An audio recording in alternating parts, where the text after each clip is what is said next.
The broadcast is now starting. All attendees are in listen-only mode. All right. Well, good afternoon, everyone. And thanks for joining our first Checkoff Town Hall webinar. I just see there's a few more people popping on, so that's good news. So I just want to welcome everybody. My name is Taylor Fraser. I'm the Manager of Partner Engagement here at the Canadian Beef Checkoff Agency, and I'm going to be your host for the day. So our session's slated for about 90 minutes, depending on the number of questions that we have. So you can slate off about that much time for your afternoon.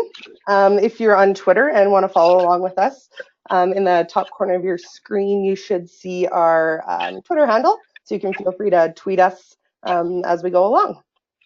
We are recording the session, and we'll be sharing the link after the fact. So if you miss anything, or if there's any questions that you can think of later and want to go back through, no problem. We'll make that available for everyone. So we do have 4 presenters this afternoon and 4 presentations. And those presenters and myself will be able to hear, you'll be able to hear and see us. We won't be able to hear or see you. So if you have any questions as we go or any comments, you can type them in the corner of your control panel. There's a question box and a chat box, so feel free anytime through the presentation. You can enter your questions or comments in there, and we'll get to them either between presenters or at the end during the question and answer session. Also, just to note that if your internet connection is slow, we know some people in different parts of the country have different connection speeds. You can try closing any programs that are in the background that might be causing your computer to run slowly, or you can close the webcam views so you can't see our webcast. So with that, I'm just going to quickly introduce our 4 presenters today. So I'm just going to see if we can see them. They should be popping up on your screen here, a video feed. So we'll have Melinda Gurman, the General Manager of the Canadian Beef Checkoff Agency. Tracy Herbert, the Extension and Communications Director from the Beef Cattle Research Council. Ron Glaser, the Vice President of Corporate Affairs for Canada Beef. And Tom Lynch-Staunton, who's the Manager of Partner and Stakeholder Engagement at the Canadian Cattlemen's Association. So after our 4 presentations, we'll move into a question and answer session, as I mentioned before, and we'll take some questions from the question box, and anything that we missed throughout the presentation, we'll get to those as well. So to start off, I would like to introduce our first presenter, who is Melinda Gurman. Melinda is the General Manager here at the Checkoff Agency, and her role is to oversee administration, collection, and remittance of the checkoff, and to work collaboratively with industry associations like the Provincial Cattle Associations in regards to all things checkoff. So welcome, Melinda. Thanks, Taylor. I'm just getting myself set up here. You bet. Done ahead of time. There we go. Welcome, everyone, and thanks for joining us this afternoon, this evening, depending on where you are in Canada, for a Checkoff Town Hall. We've been holding these across Canada now for the last few months, and we thought this was another way for us to reach out and provide information as best we can on the National Checkoff, on the Canadian Beef Checkoff Agency, and what all the service providers whom use your dollars, what they do with it, and how we all work together. So I think it's a great opportunity for us to reach a lot of people in one fell swoop today, and we do look forward to your questions as we go through our presentations. So I'm going to spend about 20 minutes just talking a little bit about the Canadian Checkoff Agency, who we are, what we do, and the National Checkoff itself, and kind of where things are at right now. So without further ado, the Canadian Beef Checkoff Agency is a national group that operates under federal law. We operate under the Farm Products Act, and we report to Farm Products Council of Canada. And we have a 16 board that provides oversight and direction to us. We have 10 of those members are producers from each of the 9 provinces, 2 from Alberta.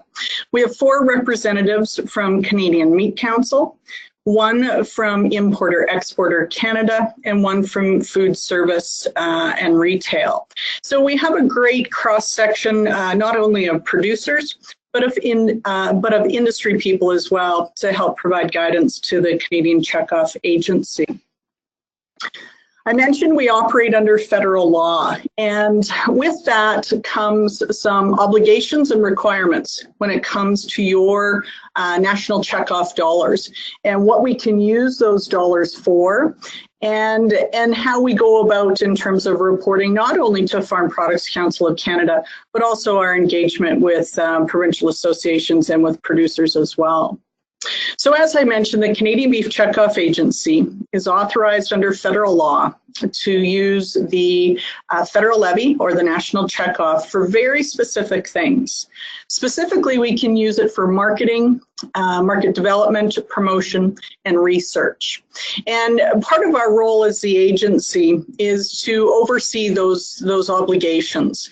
Any service provider using national checkoff dollars submits reports into the agency, and we review them for eligibility. And this is a very high-level mandate in terms of what we're authorized to use those dollars for.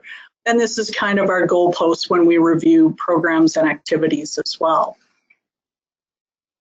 I want to just take a little bit of time. What I've realized is when we go across the country talking about the national checkoff and what it is and how it differentiates from provincial checkoff, sometimes there's been some confusion. And on the screen, I have an example from Manitoba.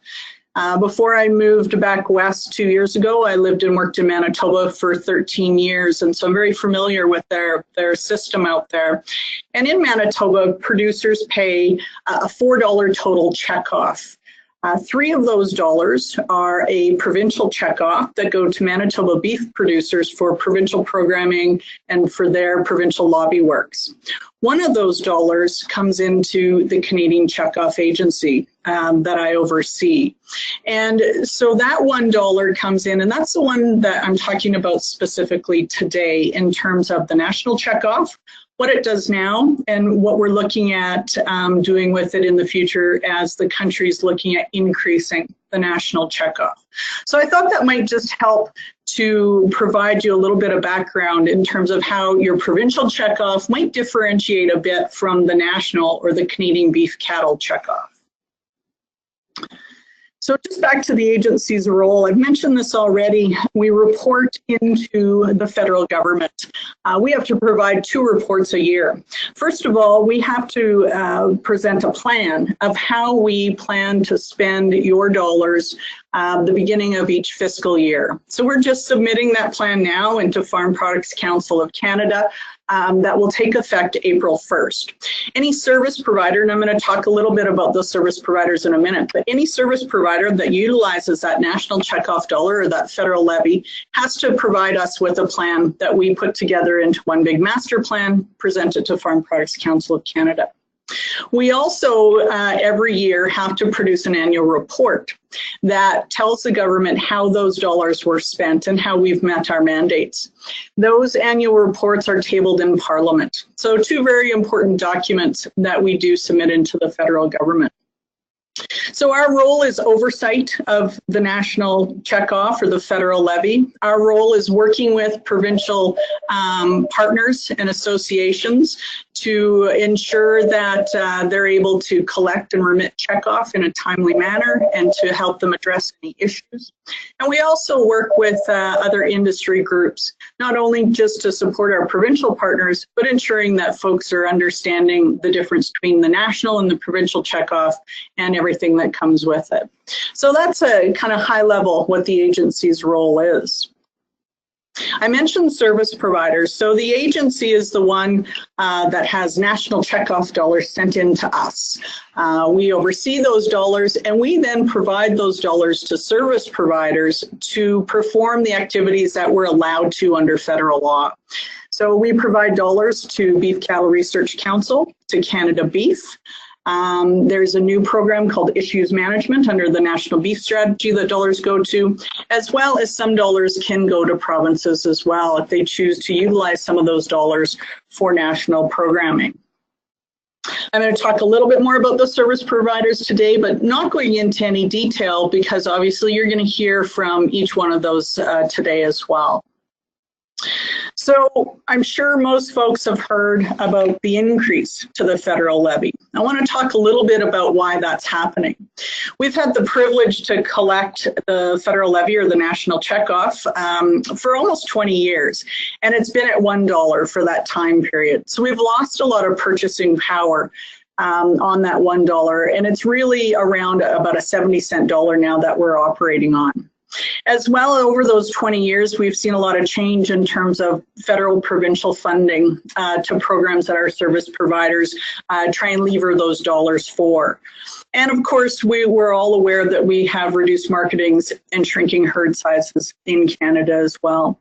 So with that, a group of folks got together in about 2014 to look at a national beef strategy. So the 9 provincial provinces came together with 5 national groups, which included BCRC, the Canadian Beef Breeds Council, Canada Beef, National Cattle Feeders Association, and CCA. Those 9 provinces and those 5 national groups sat down and developed a strategy that was intended to continue to build the Canadian industry and move it forward for the next 5 years. I'm not going to go into any great detail of these pillars. You'll hear our service providers connect to the pillars in their presentations coming up. But there's 4 pillars under this national strategy, which involve connectivity and enhancing synergies and collaboration within the industry, increasing our production efficiencies, reducing our cost disadvantages compared to our main competitors, and of course, increasing beef demand. So the groups that got together developed these 4 pillars and activities under this.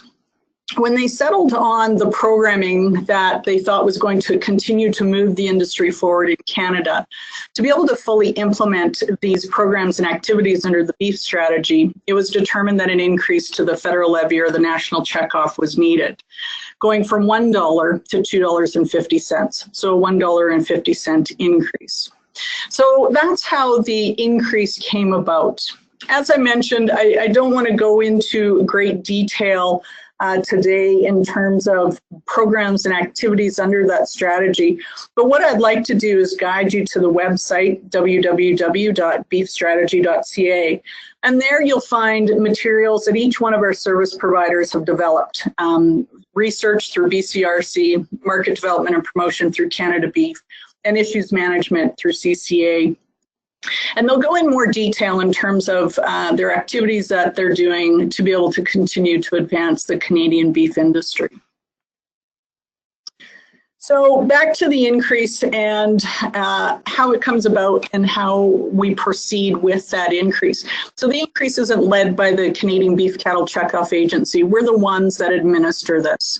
The increase comes about after having provinces support the national strategy, agreeing that an increase was needed. And then each provincial cattle association has some internal processes that they need to do to be able to move forward with this. So producers, provincial cattle associations go home, they engage with their producers, they meet at fall and district meetings, county meetings, etc. And eventually what happens is a vote comes forward in the form of a resolution to support the increase provincially. And we've seen that happen now across Canada with 7 of our 9 provinces have voted to increase the federal levy or the national checkoff. So once that happens, then at the producer level, then the provinces start working with their provincial regulation and with us federally to be able to make amendments so that we can increase the federal levy. And then after that, we continue to work with our provinces to communicate that increase as best we can, getting the information out to everyone so that once it's implemented, producers are aware of what's happening and the value of that increase. So coming back to the dollars and allocating and have provinces allocating it to service providers. As I mentioned, the Canadian Beef Checkoff Agency, we oversee your federal levy dollars or your national checkoff. We don't decide where the money goes. That happens at a provincial level. So each province will remit to us that $1 or moving to $2.50 into the agency. We take off an administration fee to be able to manage the agency, and then we allocate those dollars to service providers as per provincial direction. So annually, each province will provide us their allocations of how they would like their provincial dollars or around the federal levy split up between marketing, research, issues management, and if they plan to take any dollars back as well. So that happens annually, and the agency then implements and sends those dollars off to the service providers. So the provinces are very much in control of being able to help direct funding to meet provincial priorities as well as national priorities that dovetail. So where are we at last year? In 2016-17, we collected about $7.3 million in checkoff. And on your screen right now, you'll see a breakdown by province of how those dollars came in. Alberta at 52%. Followed by Saskatchewan at 14%, and I won't go through all of the provinces. That's how it was broken down last year. One of the things I wanted to show here is actually the import levy. This is something relatively new in terms of something we've been able to collect on.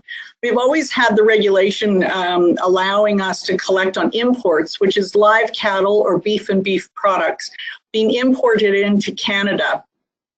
But we never developed the mechanism until about 4 years ago to be able to collect on this. So where we're at now is when live cattle or beef products come in, we collect $1 per head or a $1 equivalent per kilogram. And it's not insignificant, as you see on your screen. We collected just over $900,000 last year on the import levy. Those dollars right now are directed to marketing and promotion. We use those dollars for generic programming to encourage consumers and the public to increase their beef consumption or to just look at beef as their protein of choice over some other products as well.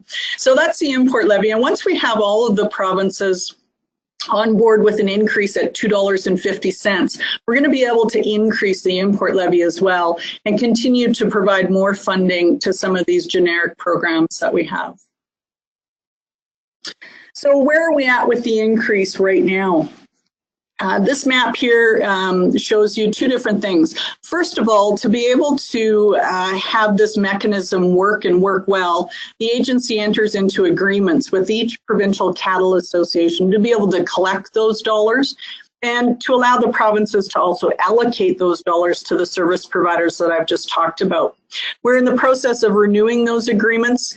We have 6 out of 9 signed already. BC will be signing shortly, and then we will have Ontario and Quebec hopefully following in 2018. That's the agreements. Where are we at with the checkoff increase? As I've mentioned, 7 of the 9 provinces have passed resolutions to increase the national checkoff from $1 to $2.50.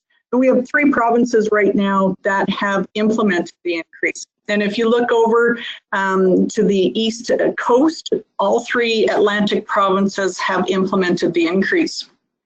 Nova Scotia was first out of the gate over a year ago, January 1st, 2017, followed by PEI in June, and then New Brunswick has implemented February 1st.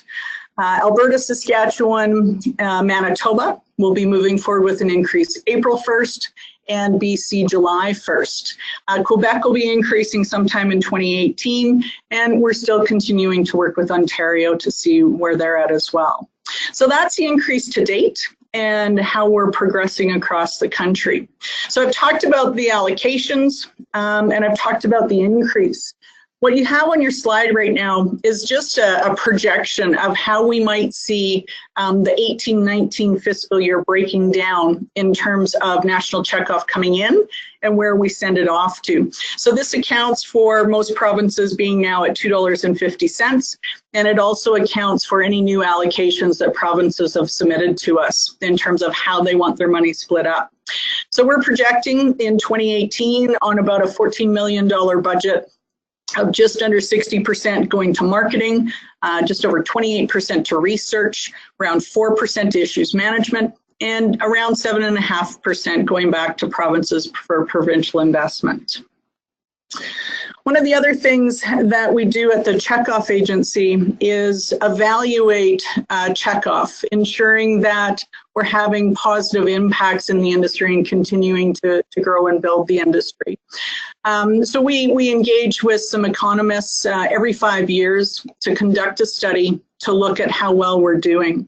We just finished one of our studies in 2016, and what we found then is we had a 14-to-1 return on investment.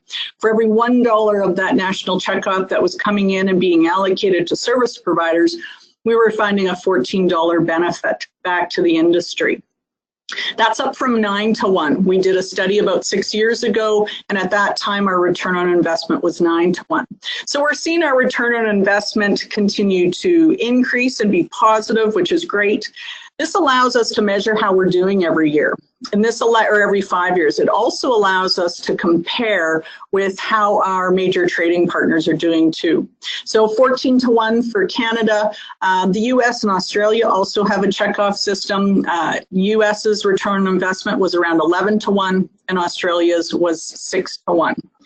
We'll be engaging again in about another 4 years to conduct another study to continue to monitor the benefits of the checkoff system in Canada and the value of the programming that we see going forward. I want to wrap up there. That was a quick run through in terms of who we are at the agency, what our role is, where we are with a checkoff increase that I know many of you have heard about. And I also want to encourage you to stay engaged with us. We have a monthly online newsletter that goes out. It's very short. It's easy to read. Just has small blurbs in terms of what we're up to at the agency, as well as what our major partners are up to, Canada Beef, BCRC, Issues Management, what they've been doing to continue to grow and benefit the industry. So I'd encourage you to sign up to follow us on the Gate Post. And of course, if you're representing a province or a producer in a province, I encourage you to engage with your provincial representatives. You can contact those folks through your Provincial Cattle Association as well. So with that, I'm going to wrap up, and Taylor, turn it over to you to bring on our next speaker. Fantastic. Well, thank you, Melinda. I'm just going to turn your webcam off here. At this time, we don't have any questions yet. So I think we'll just carry on through with the rest of our presentations. So I'm going to introduce our next speaker. Our next speaker is Tracy Herbert. She's from the Beef Cattle Research Council, and she's the Extension and Communications Director. She oversees the development and maintenance and utilization of research and extension tools, including their website, beefresearch.ca, with a focus on adoption of innovations related to production, animal health, food safety, and beef quality. So I'm going to turn it over here to Tracy, and welcome, Tracy. Thank you.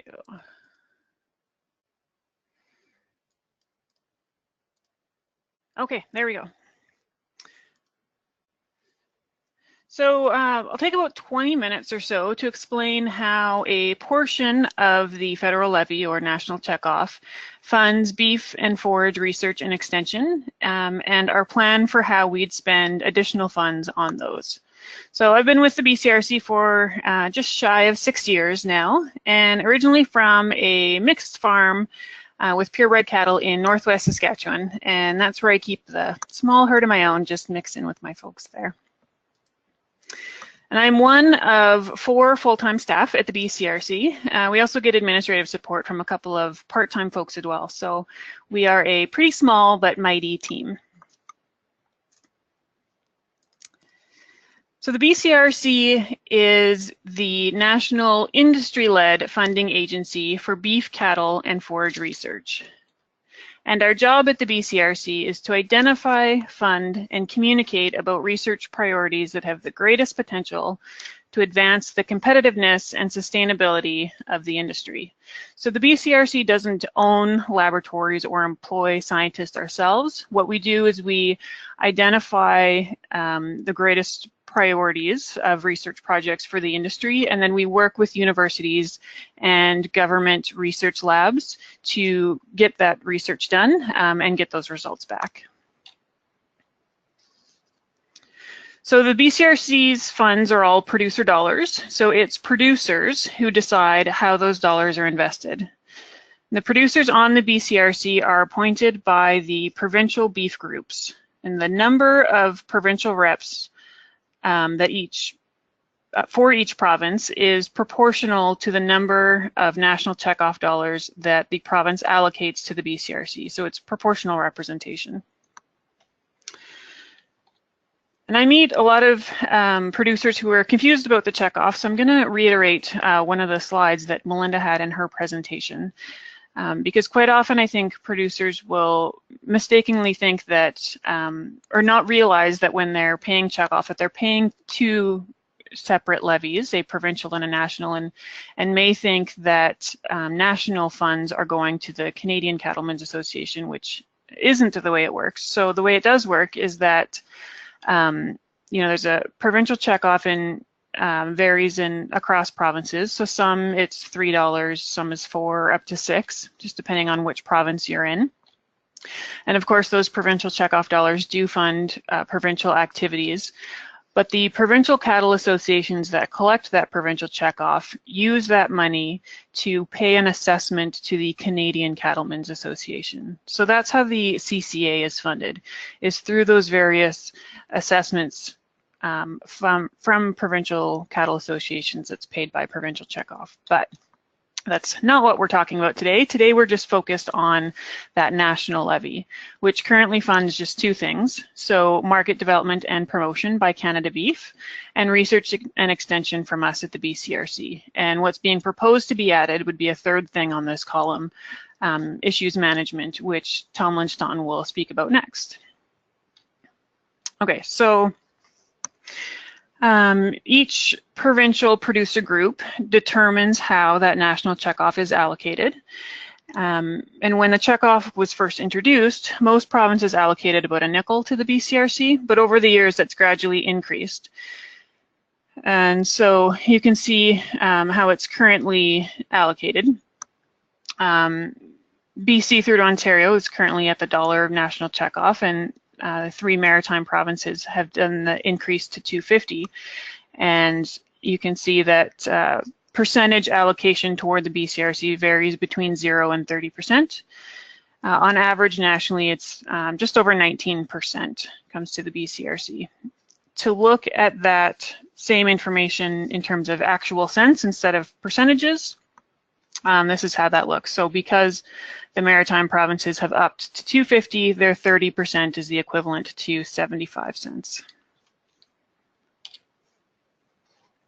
So the BCRC takes the producer dollars that we receive through the national checkoff, and we use those to leverage funds from government and match additional funds so that we can get more work done.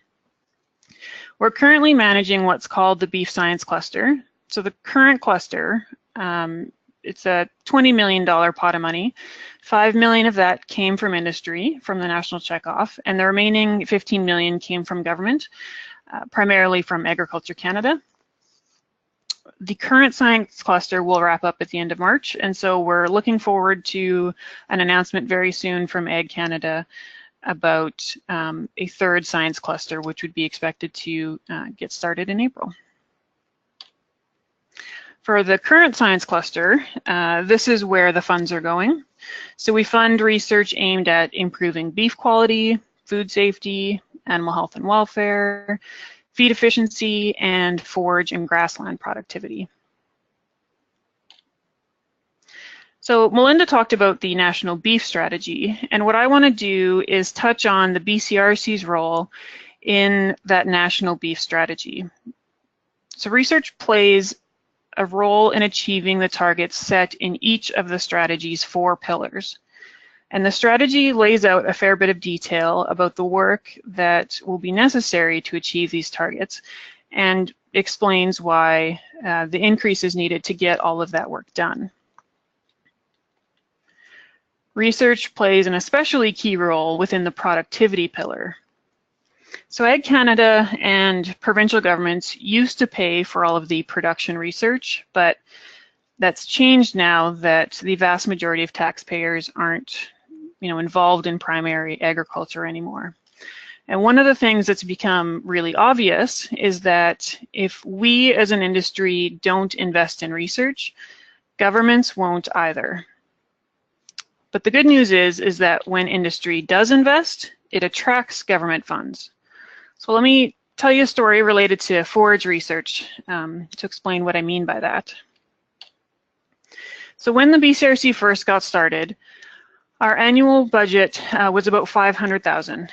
And so that limited how much we could fund in any one area. And forage is one area that got neglected. Part of the thinking was that, if the forage industry wants forage research done, the forage industry can pay for it.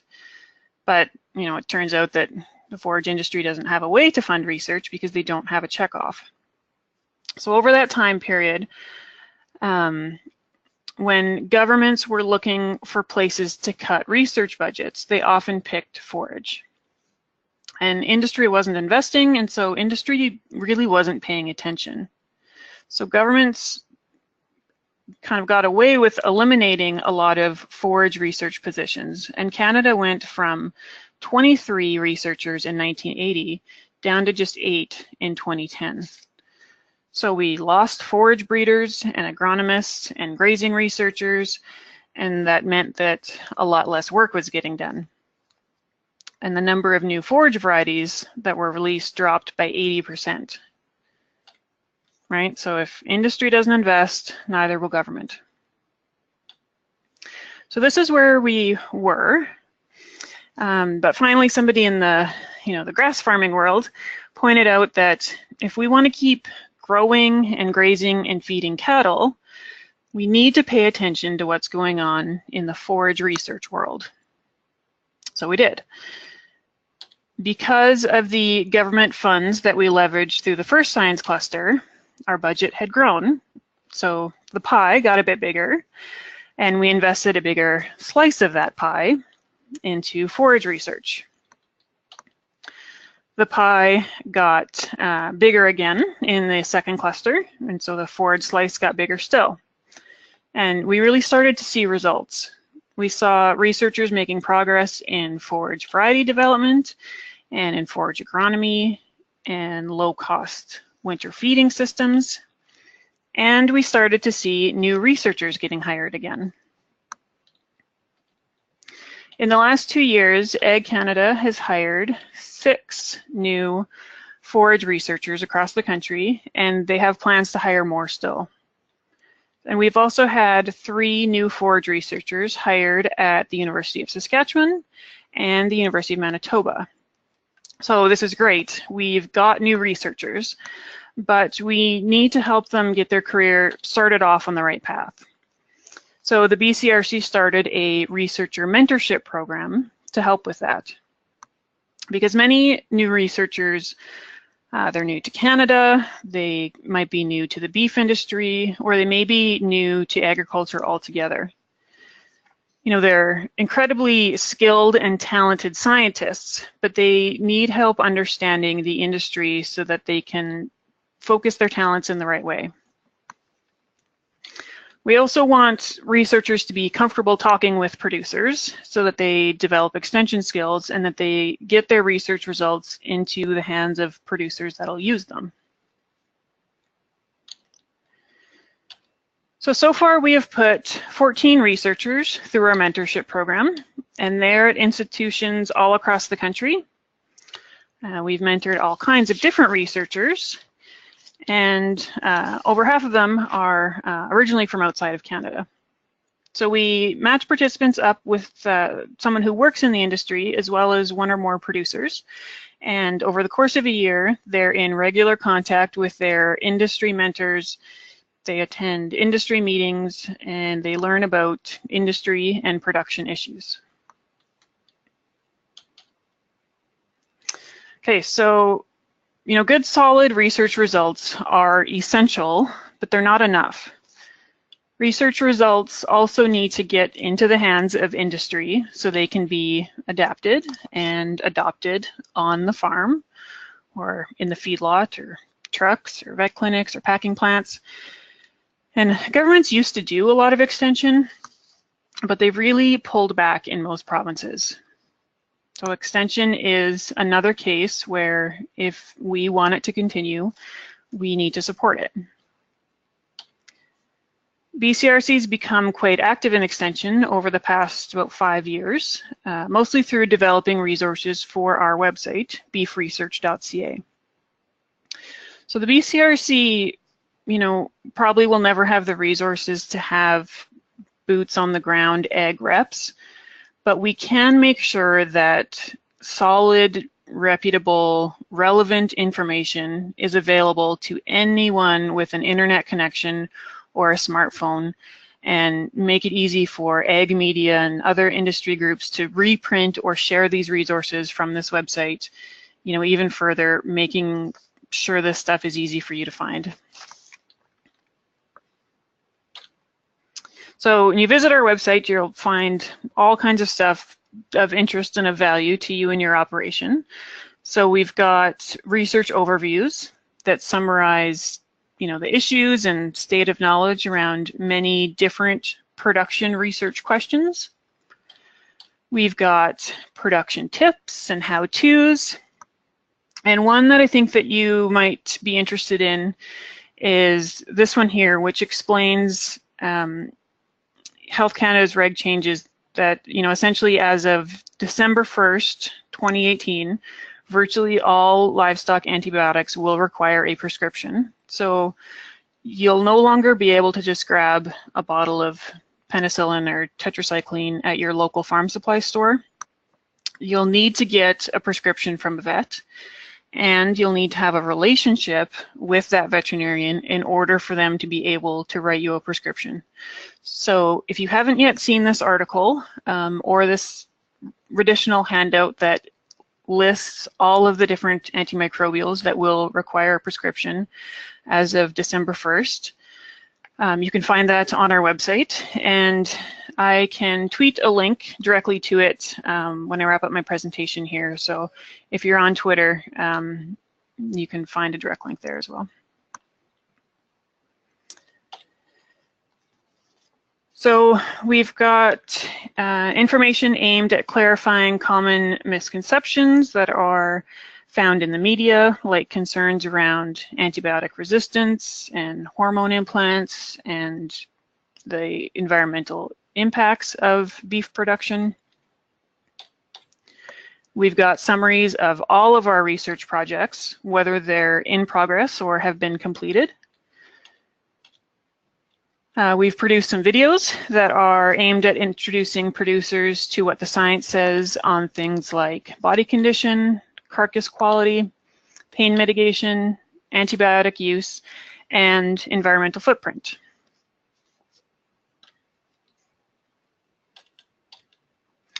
We also have decision-making tools on our website that we're developing more all the time, and they help producers make informed decisions that can benefit their cost of production. So some of them are new things, but some of them are reminders of things that we've known about for a long time, like the value of maintaining ideal body condition. So this tool on our website, just as an example to show you one of them that we've got, is one that illustrates the economic importance of maintaining moderate body condition on your cows. So meeting a cow's nutritional requirements through the winter so that she maintains optimal body condition would be worth about $70,000 for a 100 head cow herd in this example. So it's saying that, you know, you've got 100 cows, they're in body condition score of 3, weaned calf prices are $1.50 a pound, so it's $70,000 worth. But if your feeding program, you know, maybe didn't account for extreme cold to the point that cows end up a bit thin at calving and end up being slow to cycle and rebreed, and they calve later the next year, which means that they'll wean lighter calves, that would drop the value of next year's calf crop from 70,000 down to 43,000. And I upped the price per pound of the weaned calves a little bit there too. So you can also figure out what it would cost to improve the body condition of your herd based on the feeds that you have available and what they would cost, so that you can see how the extra feed to improve their condition would compare to the extra value that you can expect on next year's calf crop. We also host webinars, which are really popular. We do these every few weeks in the fall, winter, and spring. They're generally about an hour or so and give you the opportunity to learn from and ask questions from Canada's leading researchers and communicators. And so you'll come away with a better understanding of the topic and, you know, get some tangible advice that you can use right away. We've just got one webinar left this season before we break for spring and summer on the topic of getting the most out of your corn silage. So if you want to check that one out, head to beefresearch.ca and click on this webinars button, and you'll find the link to register for this one. That webinars page also has the recordings of all of our past webinars, so those are all there available for you. So I encourage you to subscribe to our blog. That way you can, you know, you get emails from us a couple of times a week with new research results or production advice or other useful information, and of course get regular updates on how we're spending your checkoff. For any producers that have issues with internet access, we've also got our website put on USB sticks, so those are available for folks too, if you know of anybody that would be interested in one of those. So hopefully I've made the point that investing in research and innovation benefits our industry in numerous different ways. You know, one is actually just professional capacity. So making sure that, you know, we've got the infrastructure and expertise to continue to do research and to ensure that we have capacity in place when critical issues arise. Applied research, of course, also improves production competitiveness. So the advancements that have been made in feed efficiency or extended grazing would be good examples. Research also supports the Canadian beef advantage and quantifies our claims of being the best producer of beef in the world. Investments in research are also needed for science-based policy, regulation, and trade, and you know, those are important, especially in things like cattle transport and antimicrobial use. And science-based public education and advocacy can help clarify confusion and correct misconceptions around environmental impacts of beef cattle, as well as, you know, the environmental benefits of beef cattle production. So things used to be pretty simple at the BCRC when all we did was fund bottom line research to improve producers' productivity and product quality, right? You know, making sure that we're maintaining or improving the productivity of our animals and our land and our forages while maintaining or even improving our superior beef quality. But we've, we have a lot more demands on our resources now with things like antibiotic resistance and animal welfare and environment and other issues and concerns are really taking a lot more of our time and resources now than they ever used to. And we need solid research to give us effective solutions to help us deal with all of these challenges. But we can't devote all of our attention to these emerging issues, right? At the end of the day, we still need to be able to profitably raise cattle and beef that'll satisfy our customers. So we need to find a balance between all of these things that we do. And the National Beef Strategy is about finding that balance and ensuring that industry funding is committed to carrying all of it out. So of course, the industry resources we're talking about is the increase of national checkoff from $1 to $2.50 a head. And of that $2.50, the recommendation is to allocate 75 cents or 30% of that to the BCRC for research and extension. And again, that is entirely up to each province to make that allocation. That 75 cents per head would allow us to do a number of things. Most importantly, it would allow us to just keep doing what we've been doing. So we've been working really hard to do more with less, to have the various different funders across the country collaborate and be sure that we're investing national checkoff into the highest priorities that aren't being addressed by other funders. But at a certain point, doing more with less turns into doing less with less. The increase would also allow us to support badly needed research in other areas that we haven't had the resources to be as active in. I had talked a lot about how forage research fell apart when industry wasn't supporting it heavily enough, and we're getting to that point with food safety, beef quality, feed efficiency, and surveillance for antibiotic resistance and animal health as well. We probably don't need to do everything that we're doing from scratch in Canada. There's probably some great production research and practices that are going on elsewhere in the world that we could adapt here if we knew what and where they were. So the increase would give us the opportunity to do a technology scan domestically and internationally, and then adapt those things to be useful here at home. We also need to expand our extension network. And one thing I didn't talk about was VBP+. So VBP+ falls under the BCRC as well, and it has expanded significantly in recent years.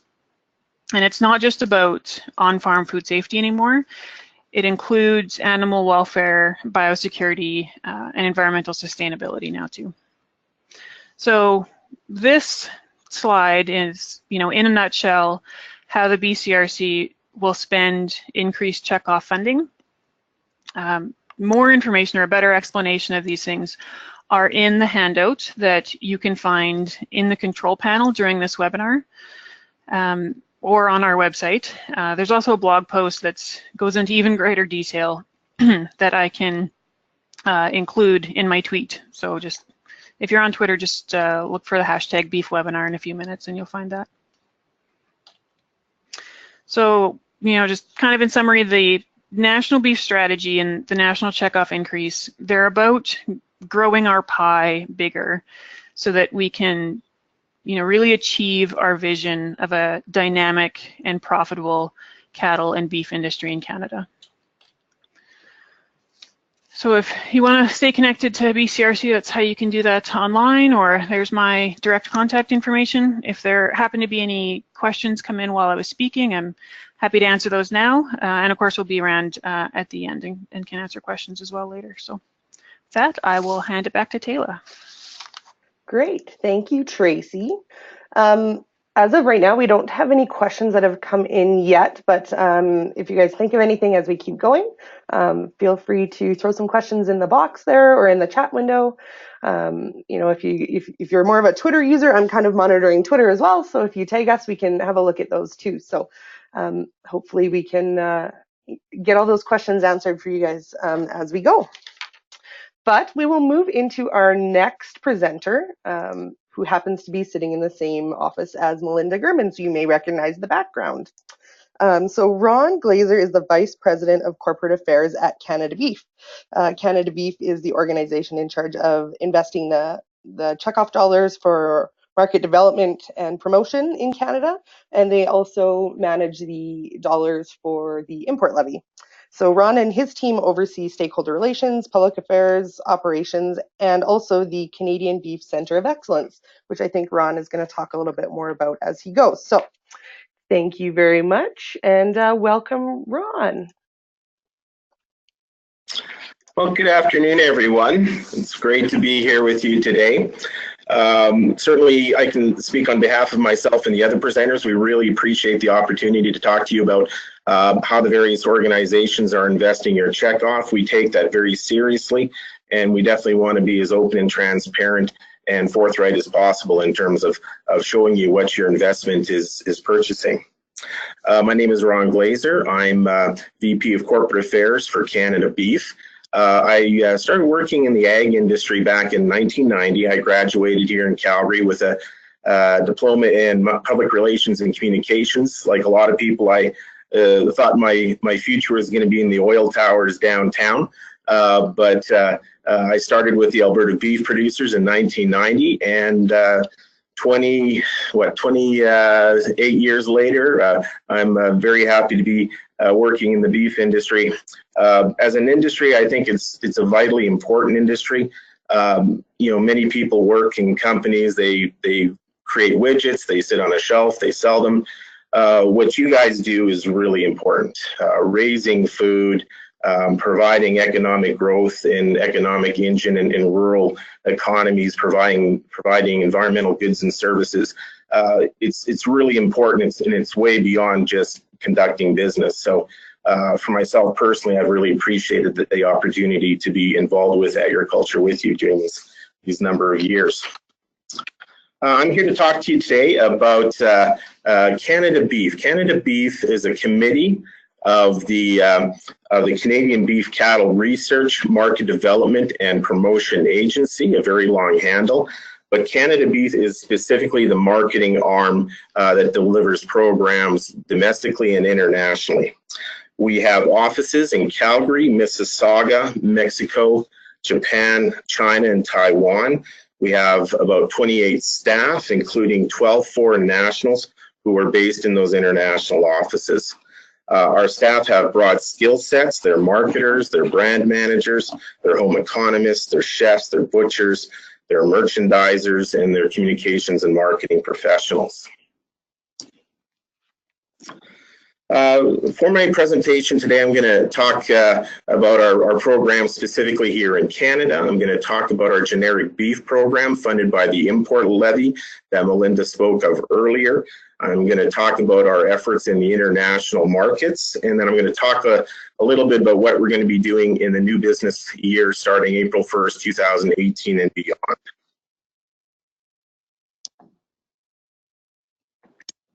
Before I get into Canada programs specifically, I do want to share a little bit about just how the market is doing.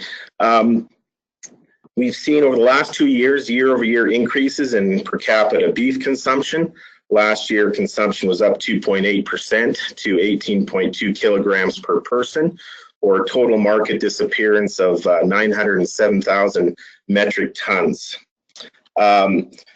Domestic beef market share in Canada was 75% last year, which was an increase from 72% the year previously.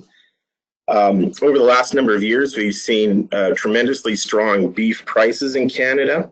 The combination of increased beef consumption and steady retail prices have supported beef demand. The beef demand index, which is an indicator of consumers' willingness to pay for a product, was up 1.8% and is currently at the highest level it's been since the 1980s. Quite often we hear, you know, in the popular press, you hear about cancer studies, or you hear concerns or questions about concerns about social license issues such as environment or animal welfare. I just want to make the point, it's important to understand that consumers are still supportive of Canadian beef and the Canadian beef industry.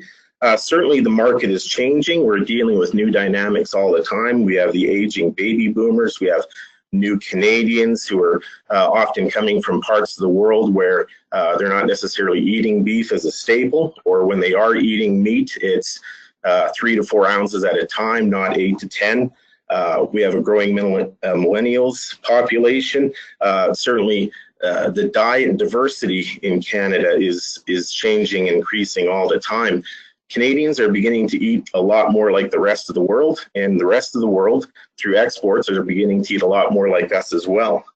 We're seeing growth in other non-traditional competitors. Historically, we've always looked at pork or chicken or fish as our competitors, but certainly non-animal proteins are growing class that are challenging traditional food choices as well. All of these things are definitely impacting the marketplace. But still understand that there is support from consumers for our industry and our product. On the business development side, I want to start talking about our efforts at the retail and food service levels. Oh, I'm sorry, I just skipped a slide. Let me back up. As we've heard, the checkoff increase has been part of a larger focus on a national beef strategy that was looking to increase essentially the opportunities for the beef industry going forward, not just for the current generation, but for young producers coming up too. How do we create a position of strength for the industry? The various national, provincial industries or organizations got together. They developed a national strategy based on 4 pillars. The work that Canada Beef does on beef marketing is directly supporting 2 of those 4 pillars. The beef demand pillar, which is aiming to increase carcass cutout value by 15% by 2020, and the connectivity pillar, which is talking about enhancing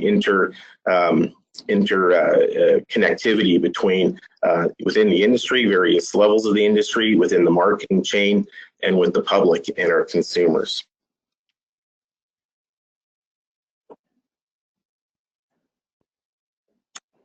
On the retail side, Canada forms the foundation for Canada Beef to reach out to the further corners of the globe. Canada Beef continues to invest domestically to ensure that Canadian beef remains a staple of Canadian diets. We do this by focusing on brand partners with large volumes and influence, and these are partners such as Sobeys, Costco, Loblaws, Walmart, Federated, Co-op. By working with them, Canada Beef is able to ensure that these partners are well versed in Canadian beef and understand and can leverage the value of the Canadian beef brand. A good example is the work that we've done with Walmart. This past year, we saw Walmart commit to 100% Canadian AAA program, which is brand new for them. They had a lot of interest in growing that area. They felt that they were under competing versus some of their competitors. And essentially they came to us looking to help them with solutions to that. We worked with them to develop their Canadian AAA program, and we partnered with them on extensive transition and marketing strategies using television advertising, social media, and in-store marketing. These efforts generated millions of impressions, and certainly Walmart is very happy with the success of the program so far, and their beef category is much stronger because of it. Similarly, on the food service side, this past year, we saw 2 fast food chains commit to 100% Canadian, that being Harvey's and Wendy's. So similar to what we did with Walmart, with Harvey's, we worked with them to create television and in-store and social media advertising. They are now featuring 100% Canadian beef in over 200 locations across Canada. And they too have been very happy with the direction that has gone.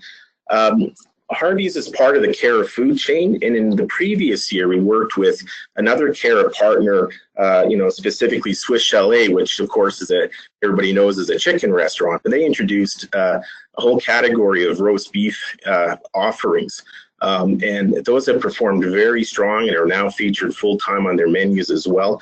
And similarly, we're finding these traditionally, some of our non-traditional partners like Swiss Chalet, and working to further cement the commitment of the Canadian industry to 100% Canadian supply. And certainly Harvey's has been a great example of that.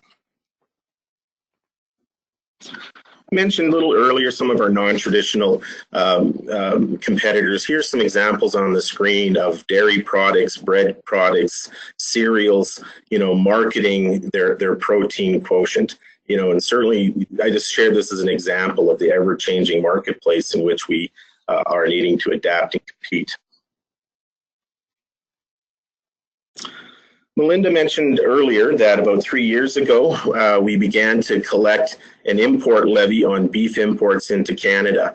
That has been a desire and has been something the industry has been working towards for well over a decade. And 3 years ago, we were finally able to get that implemented once we achieved national treatment in Canada on the checkoff. It's the equivalent of $1 per head, but on product. So depending on the product category, there's a multiplier that's used for any of the beef imports that will give us the equivalent of $1 per head value on that beef import. Currently, those dollars are about $900,000 a year coming in through the import levy. So it's very significant. Actually, that equals about half of our domestic market investment. Because that money is collected on beef imports, the vast majority of our programming is branded and focused specifically on the Canadian beef brand. Obviously, for these guys, they objected to that. They said, well, you're going to use our money to encourage people to consume beef that is not import beef, but specifically Canadian beef. And so we worked with them to find that compromise. And essentially what it is we looked at areas where import beef and domestic beef have things in common, things that we can market together. And we call those our generic beef marketing programs. Basically, they focus on food safety, health and nutrition. These are areas that are common to beef regardless of where it is sourced. And I want to point out something to you on the screen. You'll see a web address, www.thinkbeef.ca. All of our research, promotion material that we've developed around these areas of health and nutrition are found on that website. Please write that down and go visit it. You're going to find a tremendous range of valuable information about nutrition and health and safety that we are using with partners across the industry. And, and this is a way where we can use those beef import levy dollars and be able to market beef parallel to branded programs in a way that is supportive and aligns well with our branded programs. For instance, in this area as well is where we were able to sponsor and generate the work that the industry used to respond to Canada's proposed new food guide.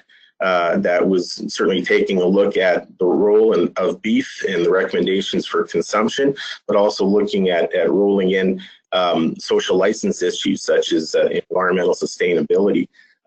These dollars were critical in helping to support our response to that issue and its ongoing response. As well, these dollars traditionally have been used to work with stakeholders and those who are influential in the nutrition area. So that would be GPs, that would be dietitians. Over the last 2 years, we've actually started to work with some others as well in this area, such as Good Life Fitness.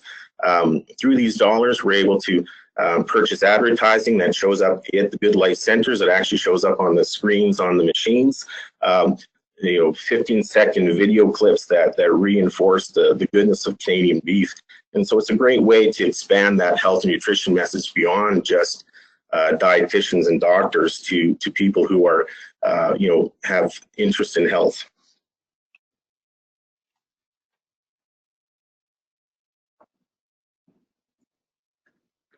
We also have a wide range of social media programs. We are very active with Facebook, with Twitter. We have newsletters that consumers can sign up and receive on a monthly basis. What we're particularly proud of, though, is something called our Roundup app. For those of you who aren't familiar with it, the Roundup app looks like this. It is essentially, it's a resource that consumers can use at the retail counter when they're shopping and looking for beef, or in their kitchen when they're looking for recipes and cooking videos. Essentially, we've taken that Roundup app and we've put all of this information about health, nutrition, our recipe collection, our cooking videos, as well. We put in a lot of messaging around social media issues such as environment and animal welfare as well. We put it in a place that is readily accessible by consumers anytime they want it. Not only that, it's available in English, it's available in French and Spanish. And our China office, well, in China they can't access the app that we use. They took that same information and generated a version that they use in China, specifically on the platforms that they have access to. We're very excited to announce that that we put the app award in for a contest. It's the Summit Creative Awards, where there was more than 5,000 submissions from 24 different countries showing their app marketing applications, and we won a gold medal for our app. So we're very proud of it. I encourage you all to go to your app store. It's a free download called The Roundup. Also, suggest it to your friends and family who have questions about the beef industry. This is the way where we can economically reach consumers with a really impressive tool.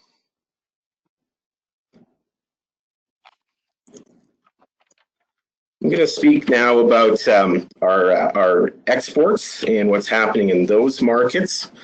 Generally, there's a very tremendous story that we have to tell. Beef exports by volume have been up the last couple of years. Last year, in 2017, beef exports were up 5.7% in volume and 6% in value at over 380,000 tons, worth $2.4 billion. Our top four markets are the United States, China, Japan, and Mexico. Of that, the U.S. is about 75% of our beef exports, and the rest of the world is about 25%. And that has grown significantly over the last 20 years. There was a time when the U.S. was 90% of our beef export markets.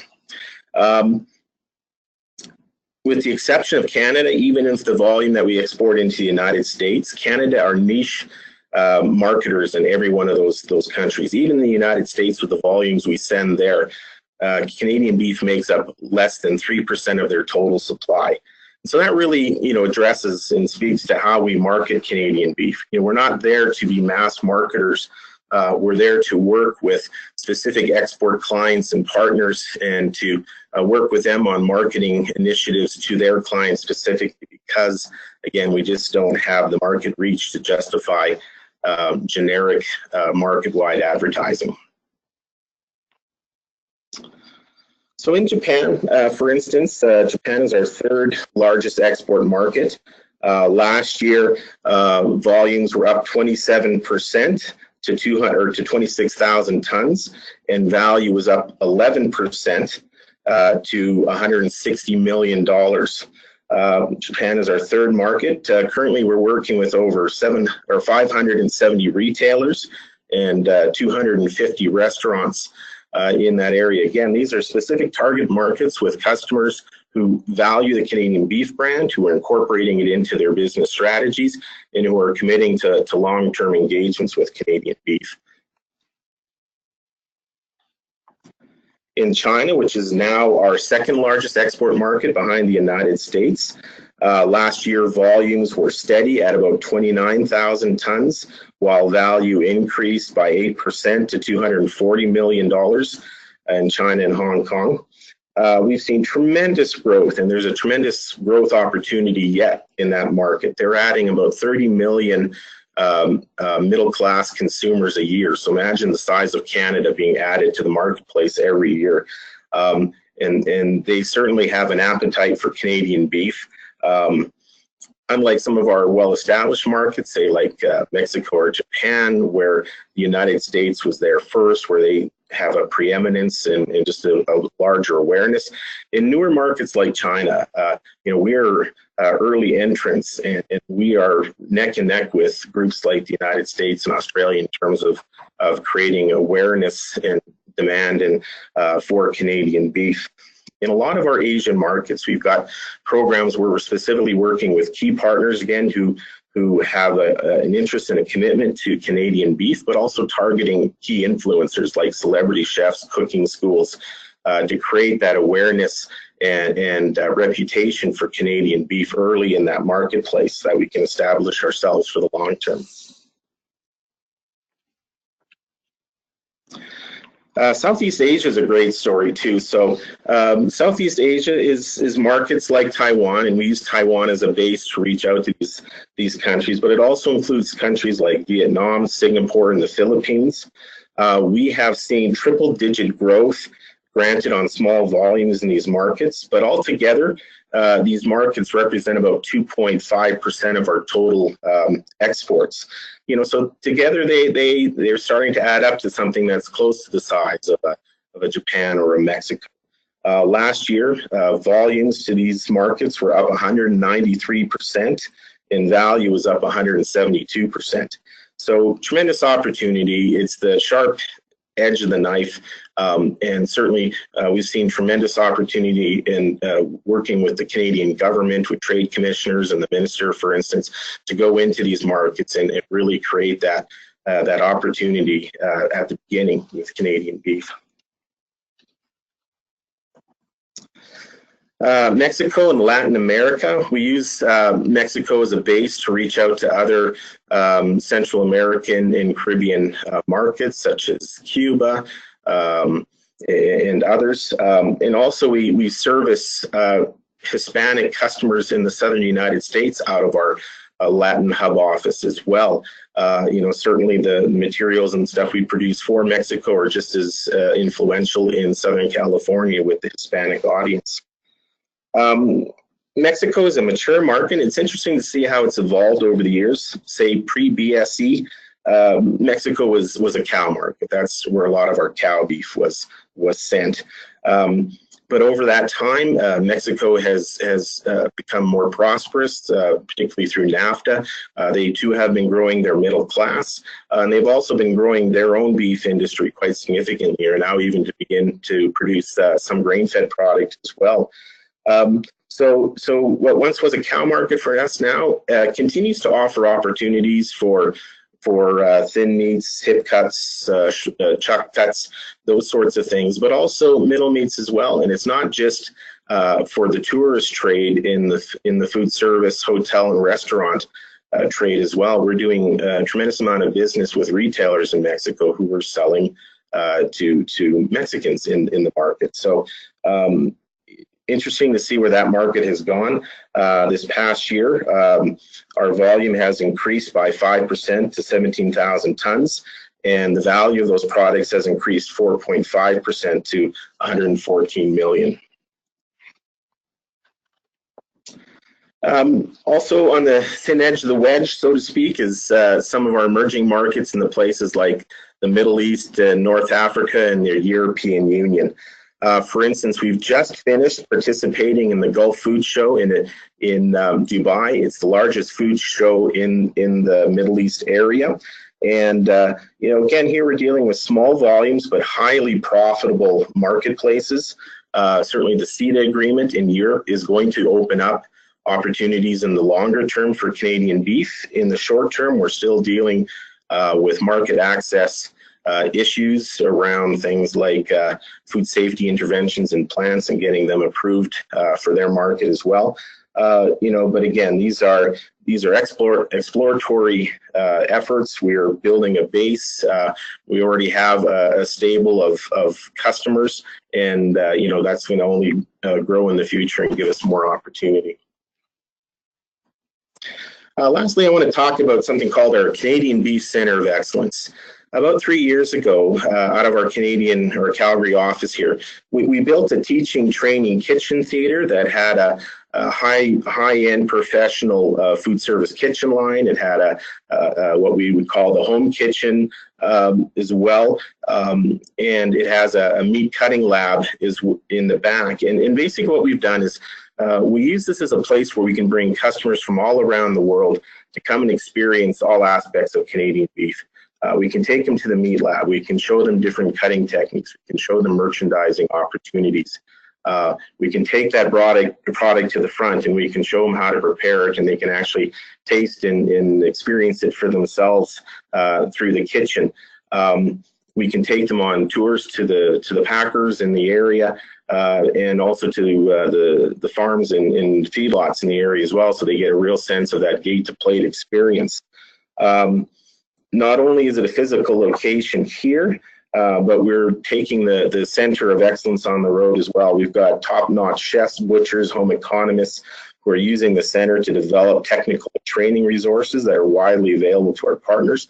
As well, our center staff are traveling across Canada and internationally to bring their skills to the field. For instance, our top chef and top butcher were part of our delegation to Dubai for the food show, delivering those same programs in that market as well. Over the past 3 years, we've had visitors from over 32 countries come to the Center of Excellence. We've had 46 international missions to the Center of Excellence, representing 242 different companies. We've had 42 domestic missions through the Center of Excellence, representing about 191 companies. And our customers who have come through have told us that directly through their work at the center or heavily influenced by their work at the center, that they have generated about $380 million in new Canadian beef business. So we're just tremendously proud of that example of how this tool is being used to grow market opportunities for Canadian beef. And we were able to create the Center of Excellence through a funding opportunity with Western Economic Diversification.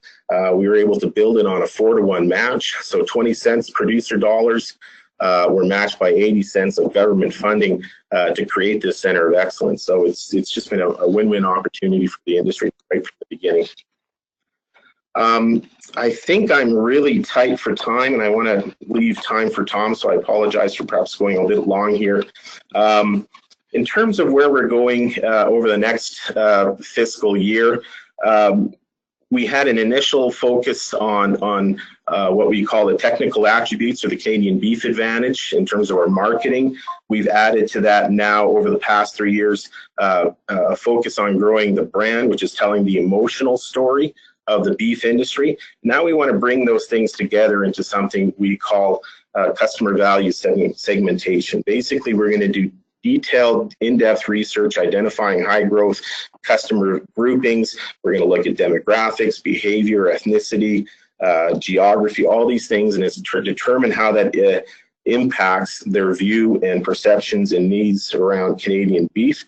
And we're going to use that to develop marketing programs that are specifically tailored to these markets.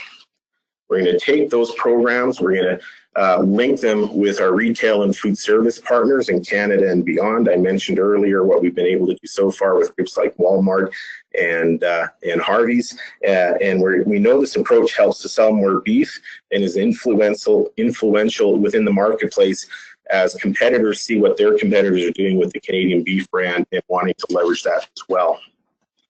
I mentioned the tremendous growth that we've seen in international markets. In many of these markets, we are early entrants as well, and we can maintain a presence, that stands apart and ahead of our competitors because of it. These international markets are critical. Canfax market research estimates that these international markets generate about $500 per head additional value because of the cuts and the prices they're willing to pay. Again, I mentioned the Center of Excellence. Over the next 5 years, we want to use that to continue to leverage with our customers. We plan to double that $380 million in new business generated over the next 5 years. So thank you very much. I appreciate your time, and if you have any questions, that'd be great. Thanks, Ron. I think we're just going to slide right into Tom's presentation. We've got some questions, but I'm just going to hold them to the end. So I'm just going to switch my screen over to Tom here. And I would like to introduce Tom Lynch-Staunton. So Tom is the Manager of Partner and Stakeholder Engagement at the Canadian Cattlemen's Association. In his role, Tom oversees the Issues Management Program, among other things, and the Issues Management role is to focus on closing the gap between producers and consumers and working in that arena of public trust. So welcome, Tom, and I turn it over to you. Okay, can you hear me okay, Tila? Yep, you bet. Okay, great, good. Okay, well, thanks everyone for joining the Canadian Beef Cattle Checkoff Session online town hall. I'm going to just introduce myself quickly. So I grew up on a cattle ranch in southern Alberta. I worked on that ranch with my brother. He still manages our ranch, and I started on with the CCA 2 years ago to start putting together this issues management program. Now, we've been the last 2 years in a pilot phase with very little funding. I only actually work part-time in issues management. And we also have Stina Nagel, who works with me, who's a in-kind contribution from CCA to help build this program. Now, as Melinda mentioned, we're moving into an increased funding through the national checkoff, where a small portion will be put towards issues management. And when that happens, hopefully what we've done in the last 2 years is build a very good framework and strategy for an effective issues management and public engagement program to move forward with. So I'll do this quick overview, and then we'll get into questions at the end. Hopefully we'll still have some people still with us by the end to ask some good questions. So as the previous speakers have mentioned, this issues management program was conceived in the part of the national beef strategy by all these organizations. And if we look at what the national beef strategy pillars and goals, where issues management fits in is very similar to what Ron pointed out in terms of connectivity and beef demand. And really what we're trying to do with the issues management program, which I'll get into in a moment, is to try to fulfill the goals in connectivity and beef demand. And so when I'm talking about issues management, there's been a few questions that's been posed about, what issues are we actually trying to deal with? And really what we're trying to deal with are concerns or events that could undermine trust, and that's from public or consumers in an industry like the beef industry or our product that we're trying to sell. And what we're really trying to do is alleviate their concerns around beef production in particular, and to increase their trust in what we're doing. And public trust in itself comes out of the concept of social license, which is really the public approval or acceptance of what we're doing as an industry. And so where people might get confused is that this is not a program to deal with producer-based problems and issues. That's why we have our existing organizations like CCA and BCRC to solve production questions, solve questions about animal welfare and the problems that we have actually running operations and risk involved with that. This program is based on, it's intended for the consumer, it's intended for the public, so that they are okay with the way we raise cattle. So why is this all happening and why are we doing this now? The Canadian Centre for Food Integrity just put out a study that they've done, and they've been doing some great work in consumer research. And they found that 93% of Canadians say they know little or nothing about farming. And what's happening as well is that urban populations are becoming more and more disconnected from agriculture. And where, even 10 years ago, 15 years ago, where we actually had more people connected to agriculture through either a family member or a friend, we don't have these connections anymore, and they're becoming more and more distant. And what this is doing in Ron's words is it's creating a general unease in consumers' minds. And so, keeping this in mind, we are developing this issues management program to deal and address this growing unease in the public's mind because of that disconnect. And it's really boiled down to two simple concepts. One is to develop stronger connections and relationships among our industry partners, and that's so that we're all speaking with one voice when we are presenting a story to our consumers. We have to be consistent in the messages that we talk to consumers about, and we have to be coordinated so that we're not duplicating, efforts across the country. Usually the issues that we're dealing with are not particular to one particular region. They're usually universal for our whole industry. So where a consumer might be concerned about the environmental impacts of beef production, that's going to be widely universal across the country. And the second piece is to maintain and obviously increase public trust, which helps ensure beef demand, that people continue to eat beef and they feel good about doing so. So really two programs. Issues management I think of as the background, building the resources, training the appropriate spokespeople, understanding as organizations how each of us across the country, whether it's a provincial organization or a national one, has certain strengths and can take leadership roles or supporting roles depending on the issue that we're dealing with. And then of course a public engagement program means actually getting out to consumers and talking to them and telling our story.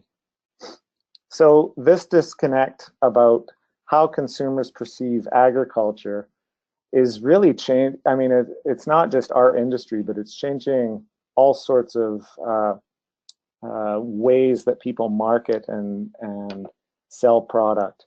Consumers are asking a lot of questions, but now they're starting to ask questions not just about the product itself, but about how cattle are raised and how beef is produced. And this is why issues management sits very well between production and marketing. It's not just marketing the product now, it's marketing how it was produced, whether it was raised humanely, whether you're taking care of the environment, etc. And one of the problems we have is that the wrong people are answering consumers' questions. We're seeing people like James Cameron, who's a Hollywood director, telling people to eat less meat because of the environmental impacts. Just recently, this January and February, the whole talk about imposing a meat tax was started up again. This is not a new issue, but it keeps popping up and over and over. And we've seen this, across the country in many places, that people are talking about we should tax meat and apparently subsidize fruits and vegetables. We're also seeing people like doctors weigh in on this, and it really concerns me when doctors are telling people that meat is not nutritious. They have, in my opinion, an ethical responsibility to get all the facts and present nutritional and health advice to the best that they can, rather than take a biased view, even if they don't eat meat. And so, again, we've got other problems like antibiotic use that people are concerned about, the environmental footprint of cattle, When I first started this job 2 years ago, it was when the World Health Organization released evidence that said that eating meat was linked to colorectal cancer. And then we've also got advertisers that sometimes, it's not what they actually say, it's what they're implying about the rest of the industry. And so when you start to imply that the rest of beef out there being produced is not as good for you as what they're selling, that creates concerns, and it's misleading. Been thinking a lot about this through this job, and essentially, as we all eat and we all buy foods and products, we want to feel good about them, and when it comes in terms of our own industry, people want to know really and feel good about it, how beef was raised and where it comes from, and we don't have to go into a lot of detail. And most times, they just need to know that animals were well taken care of, and you took care of your water and land at the same time. And I outlined some of the latest concerns, the ones we're dealing with really right now. The main ones that I see are the environmental impacts of beef production, which is triggering things like meat taxes and people saying, let's eat less meat, to the Canada Food Guide revisions, which, if they're done wrong, could have serious implications for our industry, but also our own nutrition, as well as our environmental health. So, one of the challenges that we deal with is, how do we get people to listen and trust what we say is true? And as I talked about before, the issues management program, building the resources to be ready to tell our story and developing key messaging, that we can be ready to take media interviews when CTV or CBC are asking us, well, what are you doing with growth hormones, or what are you doing to raise your animals humanely? And making sure we've got trained spokespeople. People love to hear producers speak, and so it's really important that we get ranchers that are comfortable taking media interviews and talking to public audiences. As well, people are going to get sick of me talking all the time. It's important that we get experts in academia and even government officials advocating for us. We also, as Ron pointed out, they're doing a lot of research on consumer perceptions and emotions, and we have to understand what they actually want to hear, regardless of what we think they want to hear. And of course, as always, we have to be transparent, professional, authentic, and we have to be persistent, and we have to remember we don't need to do all of this alone. We've got great people in all of our organizations, and when we come together, we can be pretty powerful in getting our story out there. And so this is just a very small chunk of some of the partnerships and programs that we've got in our industry. We've been working a lot with Canada Beef on the Canada Food Guide. We even can take lessons from what dairy's doing in pro-action to build public trust, using academics and research to back up the messaging we have, as well using things that we've developed, like the Beef Code of Practice, to say, hey, we are actually adhering to this code of practice and raising our animals appropriately.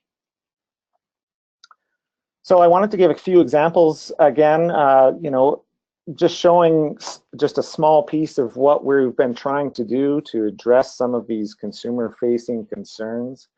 We try to most of the time sit in the background and try to support our organizations in taking the lead. So whether an issue pops up in BC or Ontario, making sure that if beef farmers of Ontario are going to deal with it, that they've got all the information that we've already put together to be able to deal with it, and some of the key messages that we put together so they can communicate to consumers about that story. We have been able to address the meat tax and eat less meat, and we're also diligently working with Canada Beef and the Canadian Meat Council to address the concerns in Canada's food guide. So how do we respond? It's not just as easy as just writing a letter to the editor and saying, okay, can you publish this? You know, we're speaking on behalf of industry, and so it's really important that we get our facts right and that we make sure that the message we're putting out there is going to be well received by public. We need the research to back up what we say is true. You know, we have to look at the big picture and make sure whatever we're saying doesn't have some sort of long-term unintended impact, which could actually hurt what we're trying to get across, or hurt our industry in the long run. So we have to be very careful about how we respond to these articles and issues. You know, we've been able to put together quite a few responses. Some of them get published, some don't. We've done many media interviews on TV, radio across the country. Again, it's not just our group. I consider our issues management team to be all of our industry groups working together to address this. From that James Cameron article, we were able to put a letter to the editor in about you know, what's actually going on with meat production and how it relates to growing pulses. We were able to get an article into the Hill Times in Ottawa, rebutting, you know, a meat tax article there.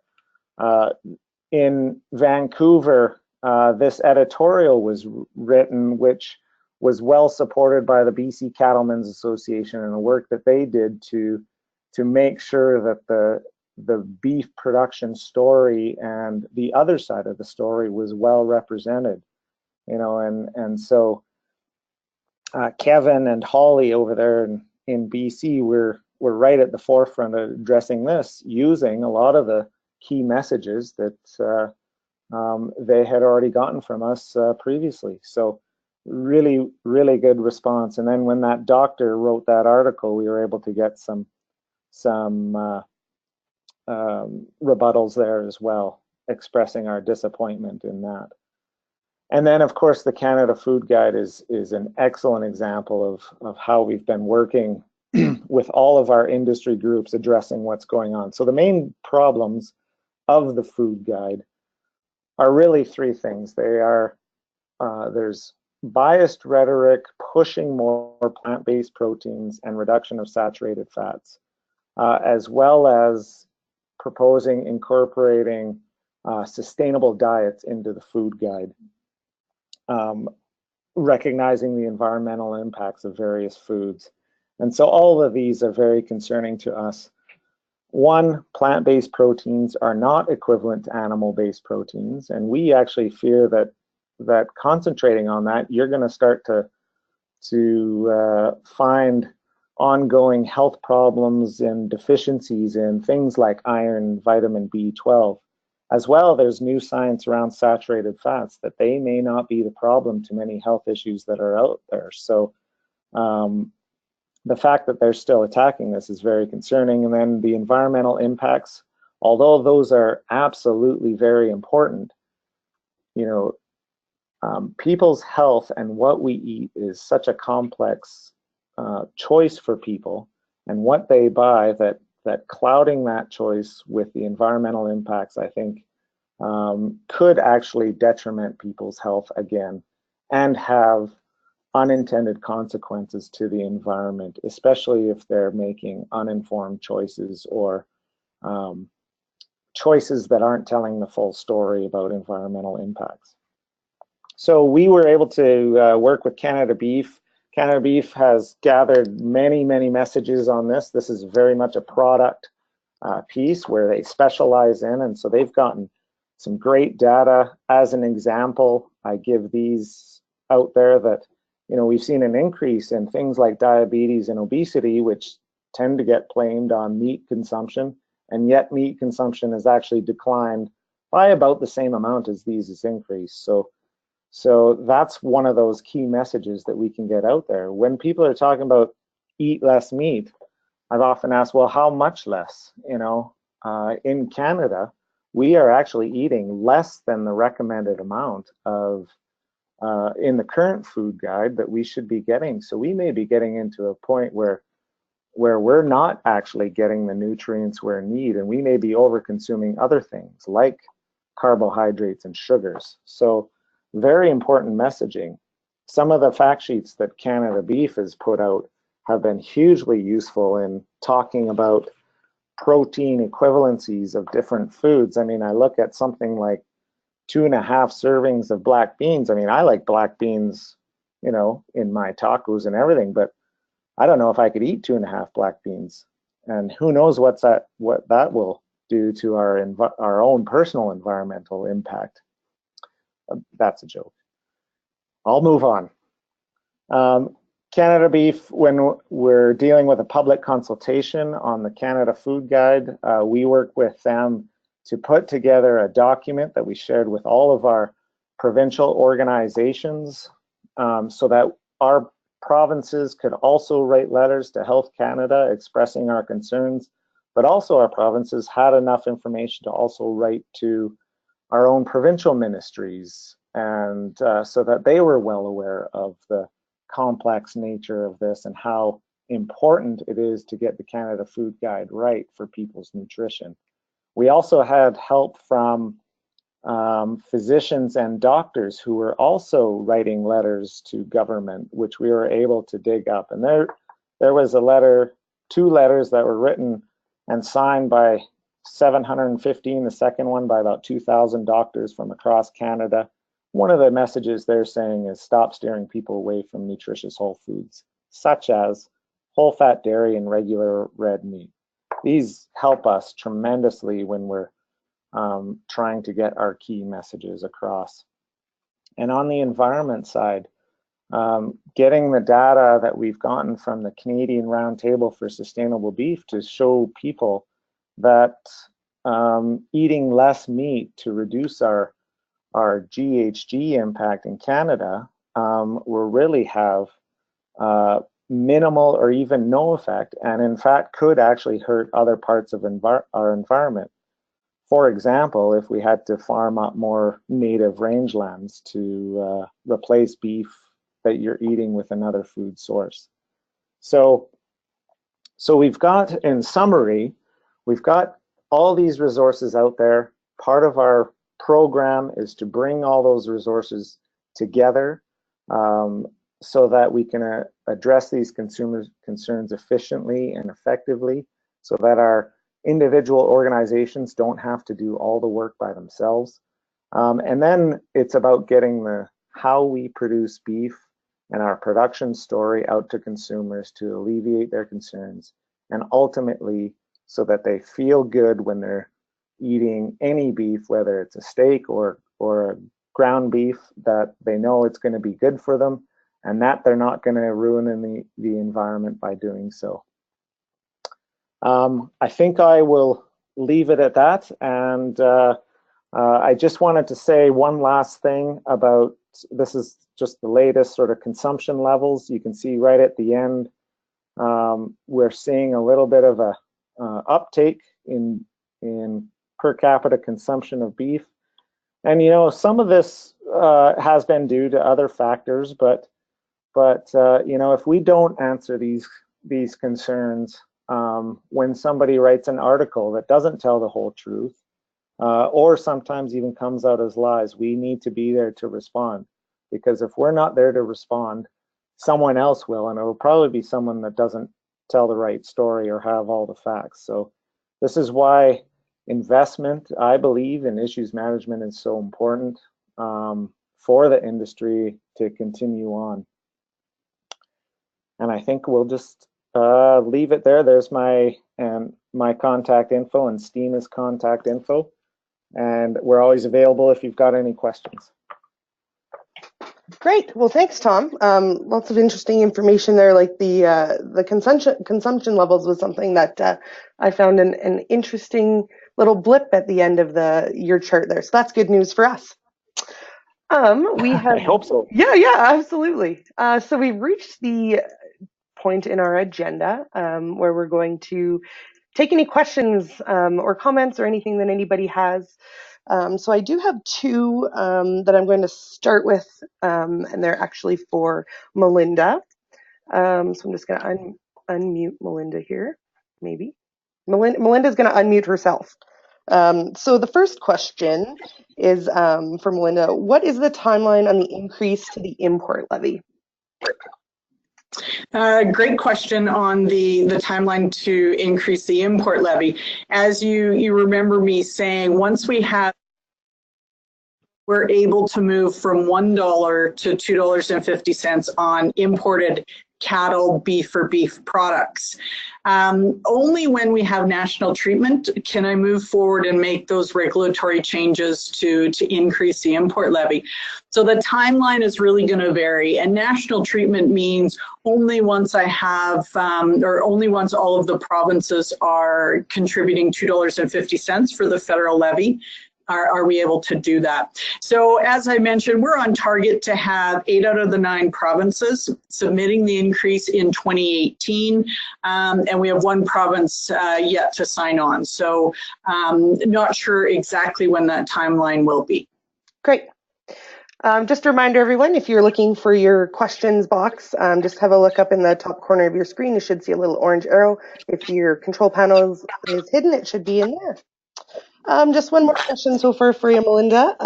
What is the overall attitude of producers in the provinces who have increased or are nearing their increase?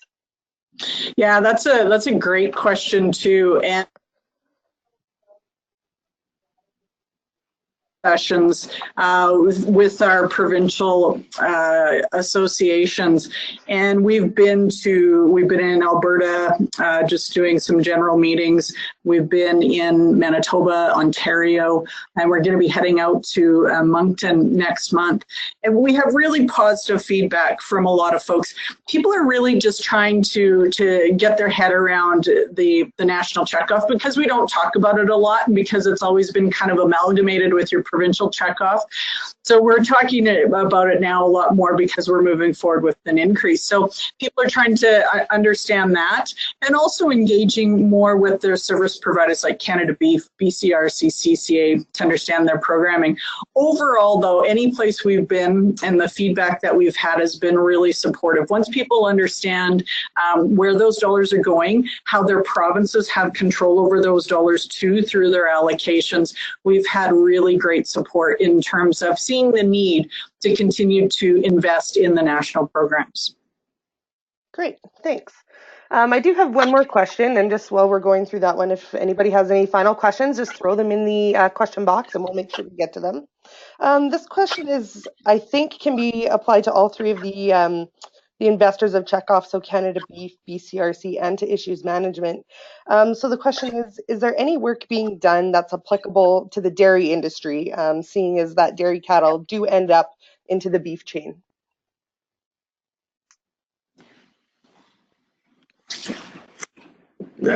I can start here on the marketing side. Definitely, veal marketing is something that we are involved with. There are international veal exports, so certainly the Asian markets, Hong Kong, China in particular, are good markets for veal. Certainly Europe as well.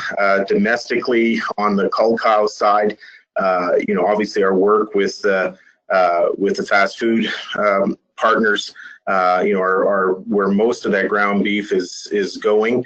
So yeah, I can, if people are interested, what I'd suggest perhaps is to give us an email, and I can put together some specific material about marketing of dairy animals and veal products as well. I'd be happy to provide that with more detail. Great. Tracy, does BCRC have any overlap with the dairy industry? Yeah, so in terms of research or extension work that we do at BCRC that'd be applicable for dairy producers, Certainly research in forages, you know, improving nutrition or, you know, production and yields and nutritional quality, and as well as also extension that we've done. We've collaborated with the Dairy Farmers of Canada on webinars with forage researchers, and so there's one on sweet forages, timing to cut your hay so that it's got the highest sugar content, so it's for dairy producers would get the most milk production, or for beef producers, you know, greater productivity of their animals there. Transport research would be another one, looking at the welfare of animals, you know, beef and dairy cows that come off of transport trucks, and recommendations about where in those big trailers to put different types of animals. And then there'd be a few animal health related ones as well, like Johne's disease would be an example.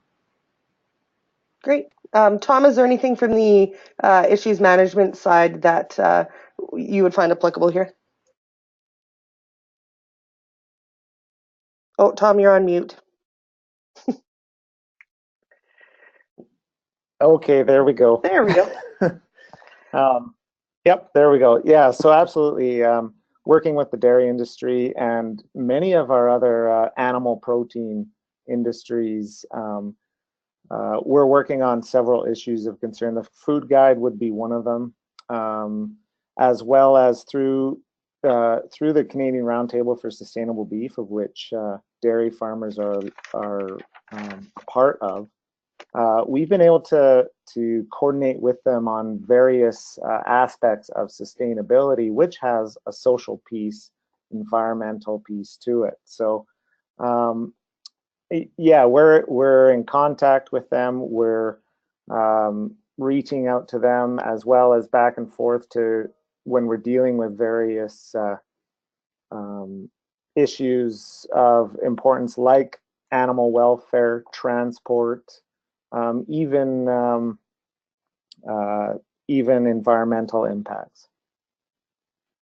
Right. Good. Well, it looks like there's lots of crossover and some value for Canadian dairy producers that do have cattle that end up in the beef chain as well. So thanks, guys, for those answers. Since then, we haven't had any additional questions come in. So I think we're about ready to wrap up. So we did go a little overtime today, guys. I'm apology for extending the webinar, but we did want to get to those questions. So I just want to thank everybody again for joining us. We hope you're leaving with a deeper understanding, or at least desire to learn a little bit more about how your checkoff dollars are invested. If you're looking for any additional information, our website's there on the screen, and you can connect with us on our three favorite social medias of Facebook, Twitter, and Instagram. And we do regularly share information about how our partners at BCRC, Canada Beef, and CCA are bringing value back to producers in Canada. So keep an eye out for a recording of this webinar. We'll post it and ensure we send an email out as well. So we look forward to connecting with you again, and maybe we'll see you on another Checkoff Town Hall webinar later. So thanks everyone for joining, and have a wonderful evening.